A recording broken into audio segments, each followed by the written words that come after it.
menurutku keren banget sih. Assalamualaikum warahmatullahi wabarakatuh. Kembali lagi bersama channel DS Touch ID. Dan ini adalah iPhone 7 Plus.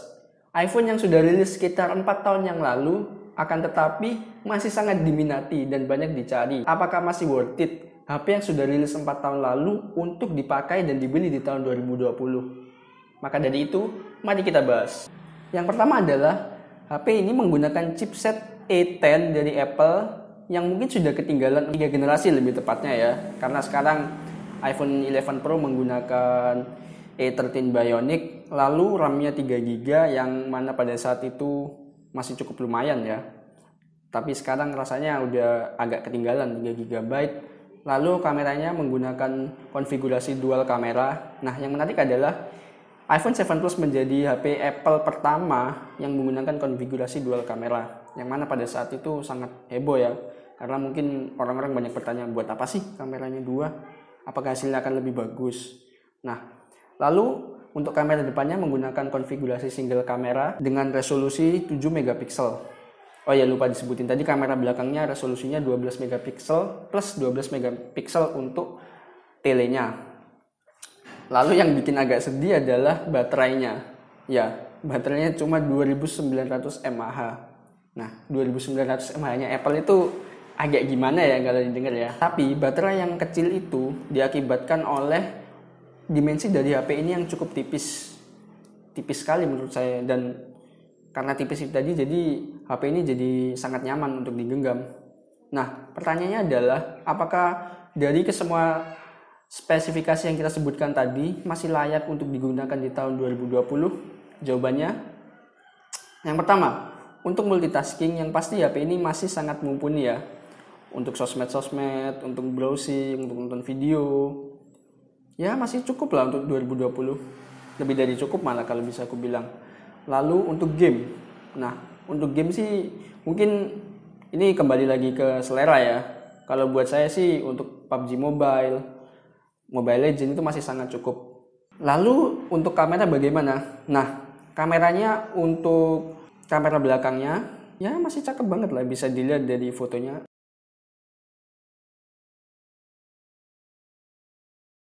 Lalu ini hasil videonya.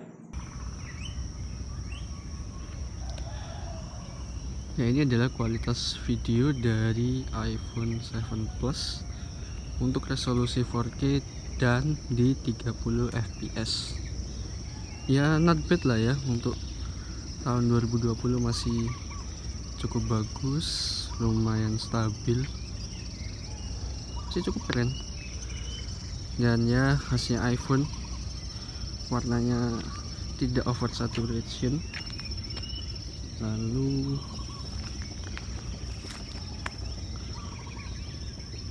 autofocusnya halus sekali ya, nggak terlalu cepat tapi mantap lah ya. Oh ya, BTW ini juga bisa merekam di kualitas 720p di 30 fps, 1080p di 60 dan 30 fps. Nah, mungkin itu dulu. Nah, lalu ini adalah hasil kualitas video kamera depannya. Ya, bisa teman-teman nilai sendiri, masih sangat cakep menurutku ya. Ini masih keren banget ya, masih terang, jernih banget gambarnya. Ya, keren banget lah buat story-story. Biasanya kan orang beli iPhone buat Insta Story, dan cocok banget HP ini ya. Tuh, masih terang banget, mantap lah. Yang jadi minus adalah ketika kita menggunakan kamera iPhone 7 Plus ini di malam hari atau istilahnya low light. Ya udah tau lah ya, HP keluaran 4 tahun yang lalu udah pasti kalah banget dari segi low light dibanding HP-HP keluaran tahun 2020. Akan tetapi kita juga masih bisa mengakalinya dengan menggunakan aplikasi Neural Cam. Walaupun mengambil foto dengan aplikasi Neural Cam sendiri membutuhkan waktu ya yang sedikit lebih lama. Bahkan mungkin bisa dibilang lama dan kadang agak menjengkelkan ya. Tapi ya nggak apa-apa lah. Kalau untuk hasil foto yang lebih bagus, kenapa enggak? Nah, lalu untuk desainnya sendiri masih sangat cakep ya menurut saya untuk belakangnya. Bahkan menurut saya desain belakang dari HP ini adalah desain yang paling keren lah, yang paling cakep dari semua iPhone yang pernah ada. Ya mungkin bakal banyak yang protes karena banyak juga yang bilang kalau desain dari iPhone 5 series itu paling cakep lah karena flat edge. Tapi buat saya konfigurasi dual kamera, peletakan kamera di HP ini nih gimana ya bilangnya, cakep banget lah dibanding seri 10 yang kameranya vertikal gitu. Menurutku aneh banget itu sih. Nah sekarang kita beralih ke desain depannya. Nah desain depannya sendiri ya bisa dilihat dagu dan jidatnya lumayan tebel, tapi ya wajar lah, ini kan HP keluaran 4 tahun yang lalu. HP keluaran 4 tahun yang lalu pun desainnya juga nggak jauh-jauh seperti ini, beda dengan tahun 2018 sampai sekarang yang dimana jidat dan dagu itu udah mulai nggak ada karena layarnya udah mulai full screen. Tapi ya nggak apa-apa lah, masih enak juga dilihat mengingat layarnya yang cukup besar berukuran 5,5 inch, jadi masih enak lah buat nonton-nonton video, buat chatting, atau mungkin buat main game. Malah bahkan kadang ada gamer yang lebih suka dengan layar yang ada dagu dan jidatnya ini. Karena dagu dan jidat ini bisa dipakai untuk tumpuan jari, jadi kesannya mungkin akan lebih nyaman untuk sebagian gamer ya. Tapi itu kembali lagi ke selera. Kalau kalian pengen layar yang full screen ya mungkin bisa ambil iPhone seri 10. Lalu apalagi yang menarik dari HP ini? Yang menarik adalah yang pasti, orang beli Apple buat apa? Buat Instastory. Ya, buat Instastory anti burik bos, bukan Android ini. Enggak ya, itu ya memang seperti itulah kualitasnya. Nggak tahu kenapa Instastory di HP Apple itu emang lebih bagus. Emang lebih bagus ya? Iya. Tuh temanku aja mengakuin. Kayak curang gitu. Kerja sama. Tapi ya gitulah. Kembali lagi, setiap HP ada plus minusnya. Nah, sekarang minusnya di mana? Menurutku minusnya adalah di baterainya. Ya, baterainya.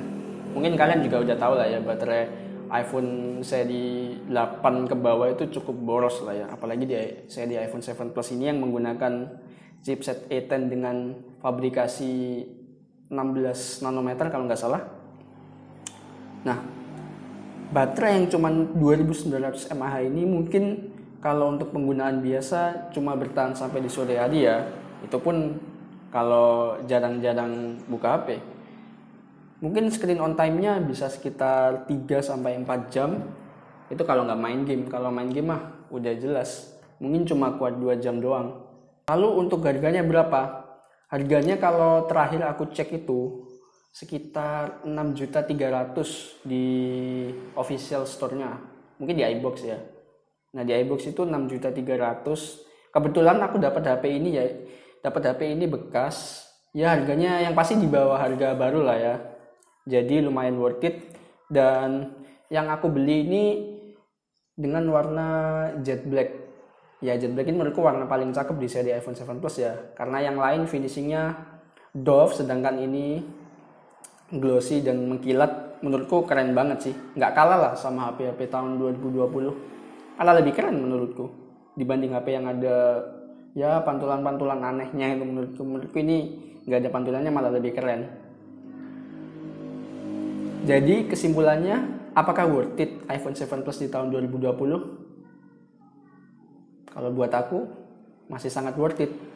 Tapi itu kembali ke kalian, kebutuhannya untuk apa. Kalau kalian beli HP ini sekedar untuk browsing atau buat Instastory atau buat ambil video atau foto, masih sangat worth it.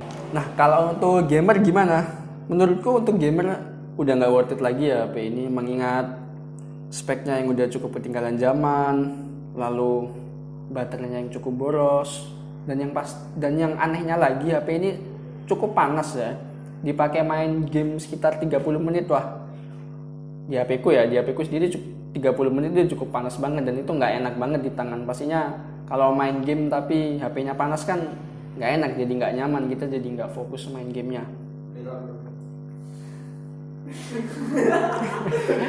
Nggak rock juga, harganya beda jauh masih.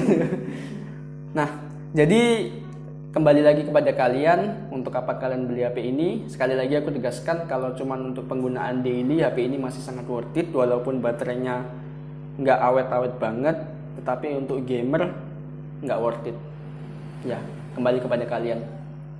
Mungkin cukup sekian dulu. Kalau kalian ada pertanyaan jangan lupa tulis di kolom komentar. Lalu kalau kalian suka videonya like dan jangan lupa subscribe. Kalau nggak suka dislike. Sekian dari DS Touch ID. Wassalamualaikum warahmatullahi wabarakatuh.